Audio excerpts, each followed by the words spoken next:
이것이 문제가 있다는 거예요. 이것이 문제가 있다는 거예요. 두 번째, 독창성이 없어요. 독창성이. 아까도 말한 것처럼 구약 예언서들은 다 각자의 독창적인 이야기가 있어요. 하나님이 예언 선지자마다 다 틀려요. 내용이 다 틀려요. 보여주는 환상, 그런 거 다 틀려요. 그래서 예레미야 틀리고, 이사야 틀리고, 다니엘 틀리고, 다니엘서에 나오는 그 짐승들 뭐 그런 거 다른 예언서 안 나와요.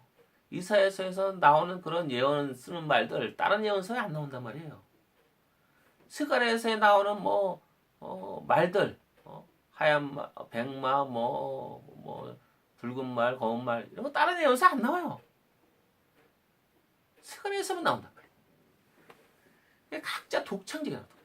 근데 요한계시는 어떻습니까? 이사야서랑 내용 비슷한 거 있고, 다니엘서랑 비슷한 거 들어 나오고, 짐승들 나오고 막 그러고, 스가랴서랑 비슷한 거 하얀 말, 백마, 그런 흑말 딱 이 스가랴에서 뺀 거예요. 스가랴에서. 다 구약에서 여기서 빼오고 저기서 빼오고 해가지고 다 짜집기 했다고. 짜집기 한 예언서다 이거. 짜집기 한 예언서. 짜집기 했는데 그냥 짜집기만 했으면 이건 예언서가 안 되죠. 새로운 책이 안 되지. 그냥 구약 짜집기 한 거지. 그러니까 이 사람이 머리를 굴렸는데 어떻게 굴렸냐?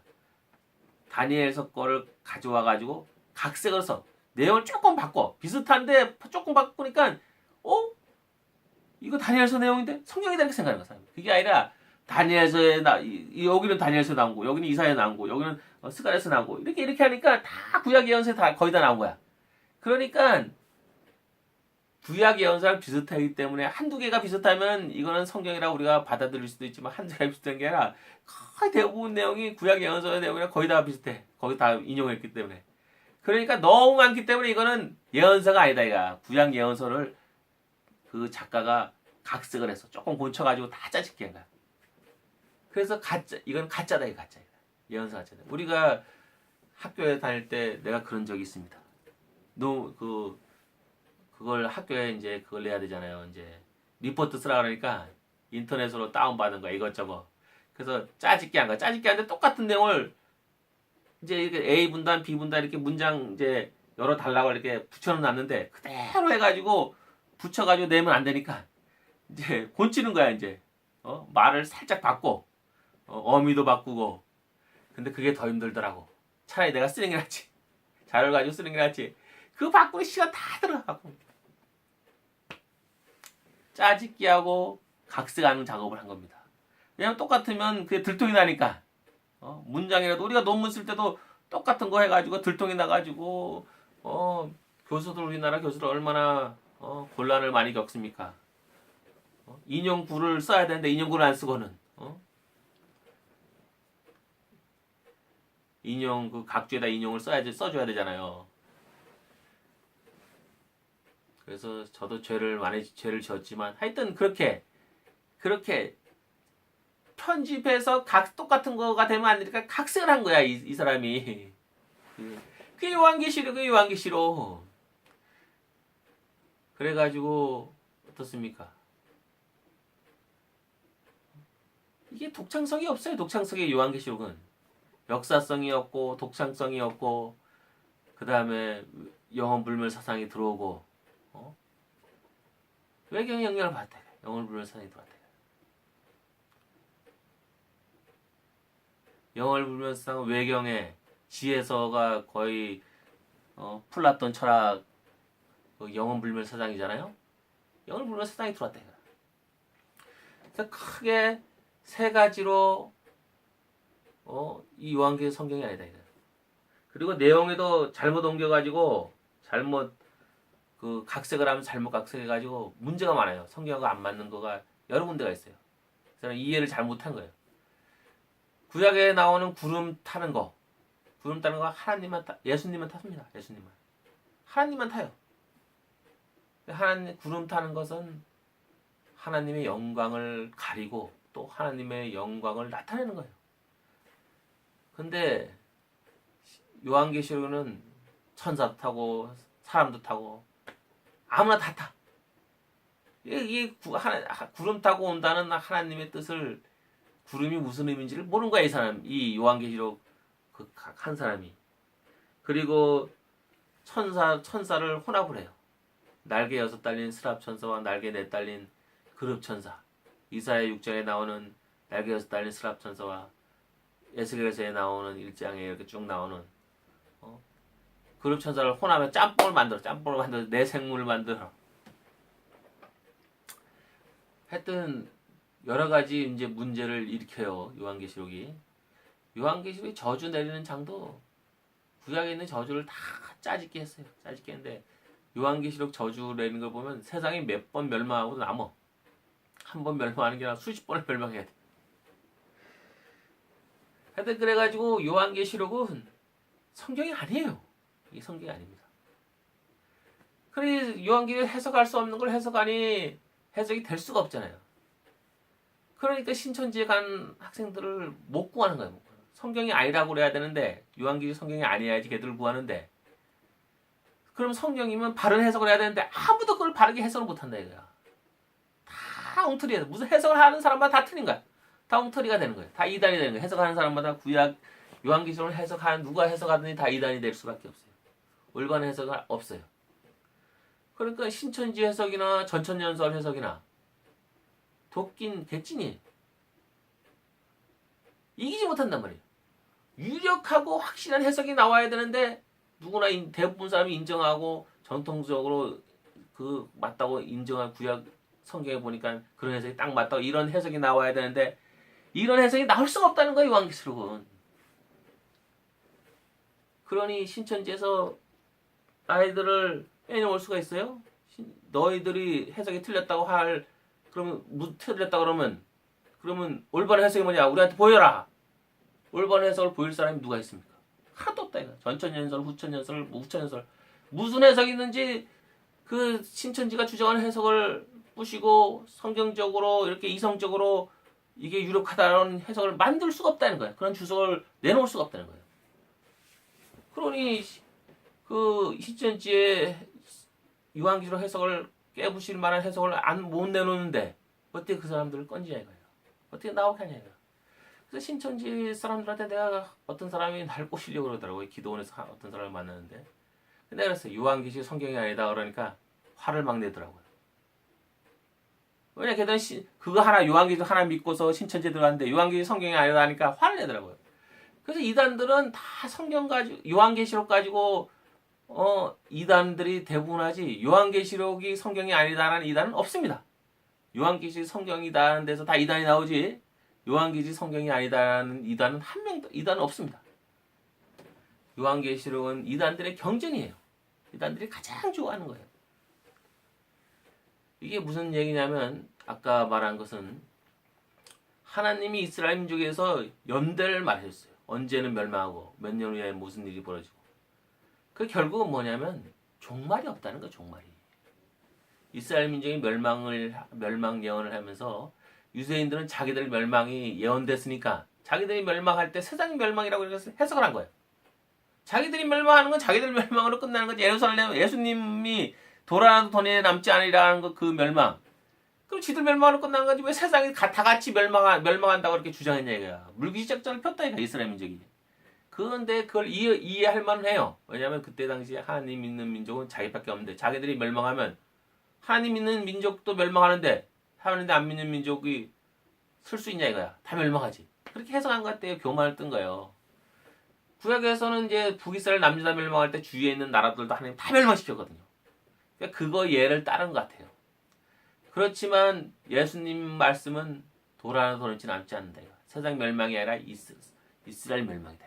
그리고 다니엘서도 내 나라 끝 마지막에 대해서 예언하리라. 그래서 이스라엘 멸망을 예언한 거예요. 다니엘서 예언이 세상 멸망으로 이 사람들이 생각한 거예요. 유대인들이. 그런 착각이 어디서 끝났습니까? AD 70년에 정말 성경대로 다니엘서 예언대로 560년 만에 AD 70년에 멸망했어요. 예수님 말씀 따라 이 세대가 다가기 전에 이 모든 것이 이루어지라. 그러나 그날과 그때는 모른다 이거예요. 이것도 사람들이 엉뚱한 소리 합니다. 그날과 그때를 모른다는 것은 천년 만년이라는 뜻이 아니에요. 이 세대가 다가기 전에 이 모든 것이 이루어지는데 그 두 절 위에 그 내용이 있어요. 그리고 두 절 밑에 그러나 그날과 그때는 모르고 하나님은 안다 이거. 무슨 얘기냐? 2세대 한 30년, 40년 안에 멸망을 하는 건 확실한데 정확한 연도와 날짜는 모른다 이거예요. 하나님 손에 있다 이거예요. 그러니까 기간이 정해진 거예요. 두 구절 위에 그 내용인데 그 내용은 쏙 빼고는 그날 그때를 모른다. 그것만 강조해내 이거예요. 그래서 예수님 말씀 따라 예수님이 다니엘서를 인용했잖아요. AD 70년에 멸망하는 거 예수님 33년 공생했으니까 40년 더 붙여가지고 AD 70년에 예루살렘이 멸망하는 겁니다. 성전이 도에 남지 않고 멸망하는 겁니다. 그리고 2000년이 지났어요. 그러니까 다니엘서 예언은 요한계시록처럼 해석하면 안 됩니다. 다니엘서 예언은 490년 560년 지난 다음에 AD 70년에 멸망한다. 이거입니다. 그 숫자가. 그때 AD 70년으로 끝난 거예요. 그 예언이. 딱 숫자가 맞히는 게 아니라 맞는 게 아니라 400년 후에 출애굽할 것이다. 라는 그때 30년 430년 걸렸다고 나오잖아요. 출애굽기에. 몇십 년은 왔다 갔다 해요. 그래서 7, 8에 50년, 560년 후에 멸망할 것이다 할 때 딱 560년에 맞는 게 아니라 이렇게 이제 유두리가 있는 거죠. 그냥 딱 맞추려고 노력하지 마세요. 맞추려고 노력하지 마시고. 그래서 560년 정도에 이스라엘 민족이 멸망한다는 거예요. 그래서 그 예언들이 멸망했고 예수님이 그 다니엘서를 인용하면서 가증한 것이 쓰지 못하고 쓴 것을 볼 때 멸망할다. 그래가지고 예수님 예언들은 멸망했습니다. 예수님이 왜 그렇겠어요? 유대인이나 기독교인들이 생각할 것처럼 예루살렘을 모든 이방 나라들이 쳐들어올 때 하나님이 강림해서 이방 민족을 다 멸망하고 예루살렘을 구한다고 예언서에 나왔어요. 유대인들도 그렇게 생각하고 세상 멸망할 때 그런 일이 벌어진다고 생각했고 기독교인들도 예수님이 강림해서 구원한다. 예루살렘 구원하고 또 죽은 자가 다 일어나 부활해서 심판받는다 이렇게 생각했어요. 예수님이 구름 타고 재림하는 걸 정말 세상 종말론적으로 해석했어요. 그게 아닙니다. 예수님이 구름 타고 내려온 것은 심판하러 온다는 얘기였어요.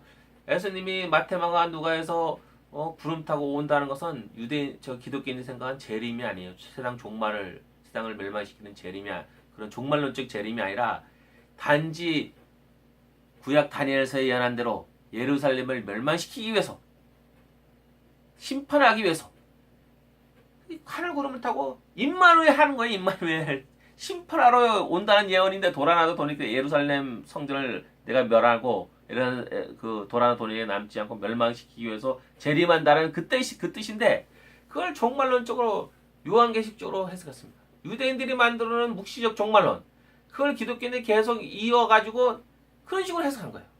유대인들이 구약 예언서를 잘못 해석한 겁니다. 묵시적 종말론은 유대인들이 잘못 해석한 거예요. 자기들만 멸망시킨다고 하나님이 그랬는데 그걸 온 세상 멸망으로 물귀신 작전으로 끌고 들어오고선 그렇게 해석한 거예요. 그래서 하나님은 항상 시간을 연도를 해준다. 400년 후에 출애굽할 거고 70년 후에 몇십 년 후에 북이스라엘 멸망하고 그 다음에 70년 후에 너희들이 돌아온다. 돌아오고 또 가나안 땅에 이스라엘 땅에 다시 돌아가서 560년 후에 너희들이 끝이 날 것이다. 이 나라가 끝난다. 유대 나라가 끝난다.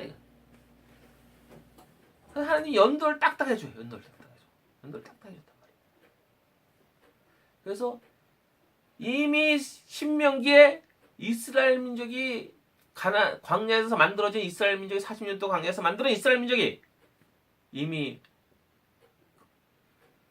마지막 날에 돌아와서 하나님을 섬긴다 그러면서 그 끝을 얘기해줘요. 끝을 얘기해줘요. 이미 거기서 벌써 예언이 나왔어요. 거기까지 딱 얘기하고 그 이후에 유대 민족이 어떻게 된다는 얘기가 없어요. 신명기에 벌써 이스라엘 민족이 만들어져서 가나안 땅 들어갈 때 이 민족이 어떻게 멸망할 거라는 거 벌써 거기서 암시가 오는 거예요. 신명기에서 벌써 그 내용이 딱 나와요. 그래서 그거는 세상 멸망이 아닙니다. 구약은 세상 멸망을 예언하지 않았어요. 세상 멸망은 노아의 홍수 때 이미 한번 멸망시켰어요. 다시는 안 한다. 무지개. 그게 물로만 멸망시키지 않는 게 아니라 세상 멸망을 아예 다시는 안 하겠다 이거예요. 그래서 하나님이 예언이 뭡니까 그러면? 세상 멸망 예언 때문에 대신 하나님이 한 예언이 뭡니까? 메시아 예언입니다. 메시아 예언. 이사야에서 메시아 예언이 계속 나와요. 유대 민족은 멸망시키고 온 세계에 복음이 전파되는 그걸 예언한 거예요. 근데 유대 민족은 그걸 못 믿었어요. 그런 걸 구약 이사야서를 이해를 못한 거예요. 온 세계에 이방 민족이 구원받고 이방 민족에 복음 전한다는 거를 복음 전해진다는 걸 이해를 못하고는 그거는 그 구약 예언서를 다 묵시적으로 세상 종말로 세상 멸망으로 예언한 거예요. 근데 우리가 구약 예언서를 우리는 이제 알잖아요. 예수님 오신 다음에 우리는 알아요. 구약 예언서를 우리가 쭉 읽어보면 아 이건 메시아가 예언한 거고 복음이 세상에 전파되는 걸 예언한 거구나. 이방 민족을 구원하는 걸 예언한 거구나. 우리는 이제 알아요. 우리는 알아. 근데 유대인들은 그걸 이해를 못했어요. 자기들만 하나님 믿었으니까. 그래서 우리는 지금 바른 해석을 할 수 있는데 유대인들은 그런 해석을 못하게 할 수가 없었기 때문에 그 사람들은 종말론적으로 구약 예언서를 해석했고 우리는 이제 종말론을 버려야 돼요. 종말론을 버리고 복음이 전파되는 하나님 나라가 복음 전파되는 거예요. 세상 땅까지 복음이 전파되는 하나님 나라에 대해 하나님 나라로 세상 멸망이 아니라 세상 종말이 아니라 하나님 세상에 복음이 전파되는 메시아가 오고 세상에 복음이 전파되는 그런 식으로 구약 예언서가 해석되는 겁니다. 그럼 다 해석돼요. 구약이 해석 안 되는 거 없어요. 다니엘서 다 해석돼요. 종말론적으로 해석하니까 무시적 종말론적으로 해석한 구약이 다니엘서 해석이 안 되고 구약 예언서 해석이 안 되는 겁니다. 그래서 그걸 아시기를 바랍니다.